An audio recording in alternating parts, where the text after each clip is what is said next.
अभिनंदन सभी को। मेरा नाम सुबोध गौरकर है, मैं भोपाल से हूँ। मेरी उम्र 16 साल है। मैं ध्यान से 2023 से जुड़ा था मेरी बड़ी मम्मी के ज़रिए। ध्यान से पहले बहुत सारे प्रॉब्लम्स आती थी लाइफ में, स्पेशली फैमिली में।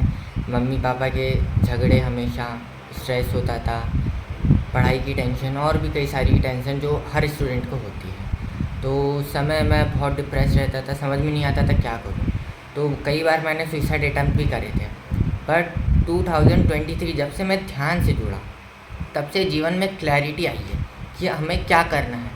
जो बड़े बड़े चैलेंजेस आते हैं उससे कैसे फेस करना है। चैलेंजेस आएंगे ये एक्सेप्ट कर लिया, वरना पहले सोचते थे कि हमारे साथ ही ऐसा क्यों होता है। बट अब एक्सेप्ट कर लिया कि जो भी होगा सब हमारे साथ होगा, जैसे भी होगा अच्छा होगा, और उसको कैसे फेस करना है। और इतना सब कुछ जब मेरे को करा मैंने, मेरे को इतना लाभ मिला। उसके बाद मैंने ये सोचा कि जब मुझे इतना लाभ मिला है तो मेरे जैसे और भी बहुत सारे बच्चे जिनको ये सारी प्रॉब्लम्स होती हैं, तो क्यों ना उनको भी ध्यान सिखाया जाए, वो भी अपने जीवन में आगे बढ़े, वो भी इन सारी परेशानियों से ऊपर उठे, वो भी अच्छे से कर सके। इसलिए फिर मैंने अपने साथ साथ अपने दोस्तों को, अपने गांव में स्कूल्स में ध्यान सिखाया, जितना भी फ्रेंड सर्कल है उनको सिखाया, अपने फैमिली में जितने भी लोग हैं उनको भी सिखाया। Very good. तो आप यहाँ पिरामिड, भोपाल पिरामिड सेंटर में भी आके सेवा देते हो? हाँ, हर दिन आते हो? हर संडे को आते हर संडे को रात्रि आते हो? ध्यान होता है उस समय भी आते हैं। कुछ इवेंट्स होते हैं, हाँ गुरु पूर्णिमा या तो अपना हाँ। पत्री सर का बर्थडे, जो भी हम सामूहिक कोई भी कार्य करते हैं तो हाँ। सुबोध को बोलते हैं, तो ये डेकोरेशन कराने के लिए तो वो अच्छा। हमेशा तत्पर होता है। तो ये पिरामिड में जो डेकोरेशन सब ये इसमें बिल्कुल, इसी का हम ही लोग सब भाग मिलके करते हैं सब। वाह, ग्रेट। और तुम ये तो सेवा मैंने देखा कि किस तरीके से आप सेवा यहाँ पे कर रहे थे। और कितने घंटे रोज़ ध्यान करते हो? मेरा संडे को तो फिक्स है, हाँ। पूर्णिमा ध्यान भी फिक्स है। बट क्या है कि हर रोज़ कंफर्म नहीं है, बट आधा घंटा मैक्सिमम मैं करता हूँ। अच्छा। कोशिश कर रहा हूँ कि इसको और ज़्यादा बढ़ाते जाऊँ, आधे वाह। घंटे से और बढ़ाना है, बट आधा घंटा मैक्सिमम तो करता जिस हूँ। स्कूल में पढ़ते हो उसी स्कूल में ध्यान भी कराते हो बच्चों को, मेरे छोटे friends बच्चों भी को? आते हैं। फ्रेंड्स भी आते हाँ। हैं, तो उन लोग के कैसे अनुभव होते हैं? उनकी भी बहुत अनुभव है, वो भी अभी मतलब धीरे धीरे चीज़ें सीख रहे हैं। अच्छा। हाँ, उनके भी बहुत सारे डाउट्स होते हैं, वो मुझसे पूछते हैं, संजय भैया सब लोगों से पूछते हैं। धीरे धीरे वो भी सीख रहे हैं और उनमें भी बहुत सारे परिवर्तन आए। उनके पेरेंट्स खुद कॉल लगा के मुझे कहते हैं कि अरे ये पहले ऐसा करता था।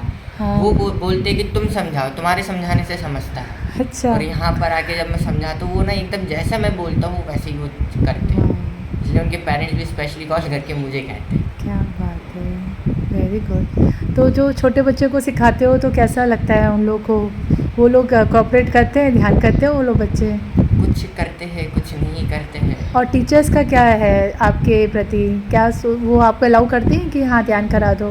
बिल्कुल, सारी टीचर्स आपको बोलती हैं? मेरी टीचर्स मेरे सपोर्ट करती कि नहीं तुम जो कर रहे हो बहुत अच्छा कर रहे हो। हाँ। वो खुद करती थी, उनको खुद बेनिफिट होता है, वो खुद वो अनुभव कर रही थी, वो बोलती नहीं ये चीज़ें करनी चाहिए। तो आपने उनको ध्यान सिखाया, टीचर्स को भी? हाँ, तो आप डेली ध्यान सिखाते हो बच्चों को या कभी कभी? जब समय मिल जाता है तब हम लोग करते हैं। तो कैसे, जैसे स्कूल जाते हो सुबह ध्यान कराते हो या लास्ट नहीं, में? जैसे कि अब पीरियड खाली मिल गया, कुछ है नहीं करने को, गेम्स हो गया, थोड़ी देर गेम्स के बाद हम लोग बहुत मतलब थके हुए होते हैं, हाँ, तब हाँ, उस हाँ। समय एक रिलैक्सेशन मिलता है ध्यान करने के बाद। हाँ। तो जब भी हमें समय मिलता है हम उस तो समय आप करते हैं। टीचर को बोलते हो कि सब बच्चों को इकट्ठा करो, कि आपके खुद के बुलाने पे बच्चे आ जाते हैं सारे? तो बुलाने पे भी आ जाते हैं। आ जाते हैं सारे बच्चे? उन लोगों को भी अच्छा लगता होगा ना कि हाँ। हाँ इससे कुछ तो उन लोगों को डिफरेंस लग रहा होगा। एक स्टूडेंट को स्टूडेंट ही समझ सकता है, एक बच्चे को बच्चा ही समझ सकता है। आज के टीनेजर्स में बहुत सारी प्रॉब्लम्स हैं, हाँ। और ये चीज़ें पेरेंट्स बड़े लोग इजीली नहीं समझ पाते। वो बोल देते कि नहीं तुम गलत कर रहे हो ऐसा बेटा, बट वो लोग क्या सोचते वो उनकी सोच समझ नहीं पाते। तो वो जब शेयर करते हैं ना तो मुझे बहुत अच्छा लगता है कि वो अपनी सीक्रेट शेयर कर रहे हैं। अच्छा। और जब मैं उनको समझाता हूँ तो उनको भी समझ में आता है, बहुत अच्छा लगता है कि हाँ आप जो बोल रहे हो बहुत अच्छा है, और वो अप्लाई भी करते हैं उस चीज़ को। पर आजकल के जैसे बच्चे इतना मोबाइल देखते हैं, टीवी देखते हैं, वो लोग भी, सबके पास अब मोबाइल आ गया है, तो कैसे उनको बताते हो कि मोबाइल से हट के थोड़ा ध्यान भी कर लो, या वो समझते हैं उस बात को?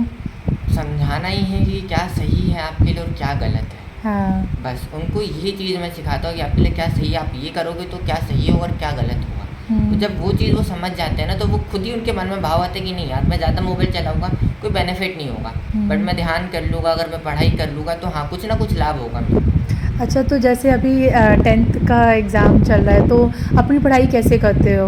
मैं बस सब मैनेज हो जाता है। कहीं ट्यूशन, कॉलेज, कोचिंग जाते हो या खुद से पढ़ते हो? मैं खुद से भी पढ़ता हूँ, फिर ट्यूशन भी जाता हूँ, और पार्ट टाइम मैंने मेडिकल पे जॉब भी ज्वाइन करी थी। अच्छा। मुझे एक डॉक्टर बनना है बड़े होकर के, तो मुझे हाँ। उस फील्ड में आगे बढ़ना है, इसलिए वो भी करता हूँ। तो मैं सुबह 8 से 2:30 मतलब 3 मान लीजिए कि स्कूल रहता है, फिर 4 से रात को 8 बजे तक की वहाँ पे रहता हूँ। फिर उसके बाद घर पे आके फ्रेश हुआ, अपना पढ़ाई करा, सो गए ध्यान करके। क्या बात है, सो वंडरफुल, मतलब एक साधन। अमेजिंग एक्सपीरियंस यार। आपके ये एक्सपीरियंस सुन के पक्का कई लोग मोटिवेट होंगे। आप बहुत बड़ा काम कर रहे हो समाज के लिए। Thank you so much Subodh, wonderful.